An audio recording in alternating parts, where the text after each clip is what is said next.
महाराष्ट्रात टिपू सुलतानचे प्रेम भरभरून का येते?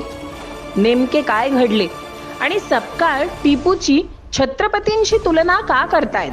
काँग्रेसचे प्रदेशाध्यक्ष हर्षवर्धन सपकाळ यांनी टिपू सुलतानची तुलना छत्रपती शिवाजी महाराजांशी केल्याने सध्या राजकीय वर्तुळात आणि जनसामान्यात त्यांच्याबद्दल प्रचंड राग निर्माण झाला आहे.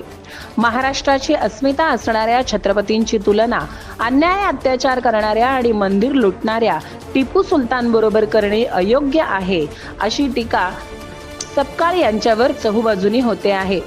पण नेमके ते हे का बोलले? तर याचे उत्तर आहे मालेगाव प्रकरण. होय, मालेगाव महापालिकेच्या नवनिर्वाचित उपमहापौरांच्या दालनात टिपू सुलतानचा फोटो लावण्यात आला होता. यावर हिंदुत्ववादी संघटनांनी आणि शिंदे गटाच्या शिवसेनेने कडकडून आक्षेप नोंदवला. भरपूर विरोध केल्यानंतर हा फोटो काढण्यात आला. परंतु सपकाळ यांच्या या बेताल वक्तव्यामुळे राज्यात सगळीकडेच ते टार्गेट बनले आहेत आणि यावर माफी मागायची सोडून उलट सपकाळ ट्विट करत म्हणतात, टिपू सुलतान पराक्रमी आणि स्वराज्यप्रेमी होते. छत्रपती शिवाजी महाराजांचा आदर्श घेऊनच टिपू इंग्रजांविरोधात लढले होते. त्यांच्या या वक्तव्याचा राजकीय व्यक्तिमत्वांनी चांगलाच खरपूस समाचार घेतला आहे. तर मुख्यमंत्री देवेंद्र फडणवीस यांनी सपकाळ यांनी या वक्तव्याबाबत त्वरित माफी मागावी अशी मागणी देखील केली आहे. छत्रपती शिवाजी महाराजांचं शौर्य ज्या पद्धतीचं आहे आणि एक स्वराज्य नावाचा त्यांनी ज्या पद्धतीने एक विचार दिला आहे, अगदी त्यांच्याच मांडेआळीमध्ये त्यांचा आदर्श घेऊन टिपू सुलतान यांनी इंग्रजांच्या विरोधात कुठेतरी लढा पुकारला होता. आणि त्या अर्थानं टिपू सुलतान हे एक शौर्य गाजवणारे एक योद्धे होऊन गेले, एक भारताचे भूमिपुत्र होऊन गेले.